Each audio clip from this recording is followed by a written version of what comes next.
Luka Doncic was nearly the unanimous Rookie of the Year, almost became an all-star in his first season, and somehow he's gotten significantly better. Luka's counting stats are insane for anyone, let alone a 20-year-old who legally can't drink at the end of his shift. He's averaging over 30 points a game, which ranks 3rd in the NBA, and is up nearly 9 points a game from his rookie year mark. He's dishing out 9.2 assists per game, which is 2nd in the NBA, and up 3 assists per game from last year.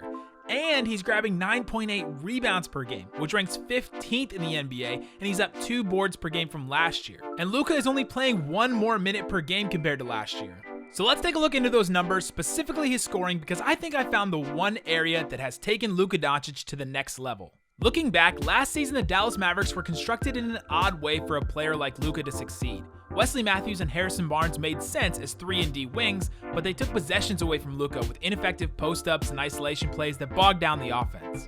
DeAndre Jordan looked the part as a rim-rolling protect-the-rim center, but his defense is well overstated at this point in his career. And Luka was paired with Dennis Smith Jr. in the backcourt, a combination that had potential but was pretty much doomed from the start. Since Luka joined a team with DSJ as the focal point instead of DSJ joining a team with Luka as the established #1 option, it made it hard for Dennis to adjust, and it's not surprising that all 4 of the Mavs non-Luka starters from last season are all gone. Before the Porzingis trade, Luka was averaging 77.5 touches per game, about the same as Steph Curry, Draymond Green, and Kevin Durant on the Warriors. But Luka wasn't on a team with multiple All-Stars. This season his touches have skyrocketed to 96 per game, the most in the league. Last year, his time of possession was pretty high at 6.5 seconds per possession, which was 9th in the league, but this year he's at 8.9, 2nd in the league only to Trae Young. So he has the ball a lot more than he did last year. Usually more volume tends to lead to less efficiency, but Luka has actually become more efficient this year. He's shooting the same percentage from 3-point range, but his field goal percentage has increased by nearly 5 percentage points. There are 41 players taking at least 10 2-point shots per game, and Luka has the 2nd highest shooting percentage on those shots behind only Giannis. And he's taking 8.1 shots per game inside of 8 feet from the rim and shooting almost 67%. That's a number that only 7-footers get to. The only players shooting a better percentage on those shots on similar number of attempts are Giannis and Anthony Davis. Luka has seemingly mastered the paint area. He's so good in tight spaces. I'm sure you've seen this move where he fakes out the defender by pretending to pass the ball, putting it on their back, and then going up or actually dishing it to a cutting teammate. Wouldn't go down. He rebounds his own miss. He's going to go back up. He fakes Gobert out. Oh, man, Wesley Matthews, you should see the smile on his face. But he has all kinds of moves and hesitation plays like that inside the paint, which makes it a nightmare for defenders, especially since the Mavericks can spread the floor. Every regular rotation player, except for Dwight Powell, is taking at least 1.5 threes per game or more.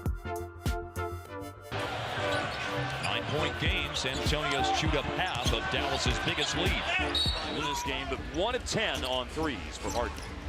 Low percentage. Luka. Last year where Dallas really struggled at home.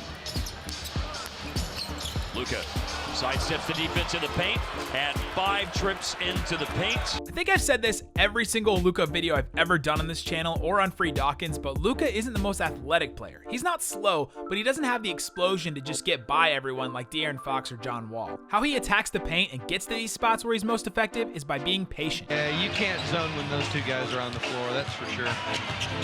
Luka changing direction to get into the paint, and right back into the game, attacking on 2 more to the 17 points that he had in the first. Luka gets a lot of credit, but collectively these guys have really done a good job of staying the course. Luka again on the inside. With a foul too! If it's rust or what, but you want to make those bunnies like that.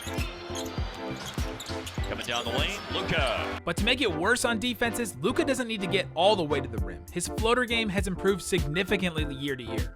According to NBA.com stats, Luka shot 33.3% on 129 driving floating shots his rookie year. And this year, he's shooting 53.4% on 58 attempts of the same type of shots. That's an incredible step up. If you have a good floater, you're basically unstoppable.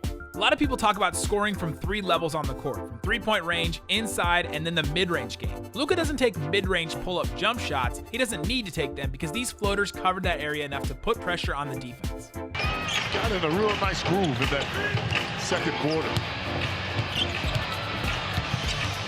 Here's Luka, changing direction in the paint, tosses it in. It's Aldridge. Pretty nifty finish that time. Back down. Luka inside. Now here is Luka, and it's a drive inside and a little floater that's too sweet to be sour. That's how good that was. Luka averages 17.8 drives per game, the 5th most in the NBA. There are 17 players driving at least 15 times per game right now. Luka leads them all in field goal percentage at 65.5% off drives. Westbrook and Harden are number 2 and 3 at 58%. So there's a big gap between Luka and the rest of the league when it comes to driving. All-star, 11 seasons in Oklahoma City, and now his first year with Houston. There was a time where he was a good free throw shooter. Yep. Several seasons over 80%. Yeah. Slowly gone down. Luka accelerates and then goes all the way. He's found his way here in Phoenix. Kaminsky has. Decent numbers for a change. Look at Luka. Last year, Luka drove 14.7 times per game and only shot 48.7% on shots off those drives. Overall, he's scoring 5 more points per game because he's shooting just better off the bounce. But he's also taking 2.5 more free throw attempts per game, which largely come off of these drives too. And his free throw percentage has jumped 10 percentage points, overall adding almost 3 more points per game. So just by improving his drives, his floater game, and getting to the line more, Luka is scoring 7.5 more points per game than last year, almost all of his 9 points per game improvement. It's not the only reason his game has taken another step, but Luka is dominating the NBA with his drives, and it's opening up everything else. Comment below, should Luka Doncic be in the running for most valuable player, most improved player, both, or neither? If you enjoyed this video, please subscribe to my channel for more breakdowns like this. You can follow me on Twitter at NickVanExit, and subscribe to the Locked On Mavericks podcast for daily Dallas Mavericks talk and post-game pods after every game. Thanks for watching. Boom.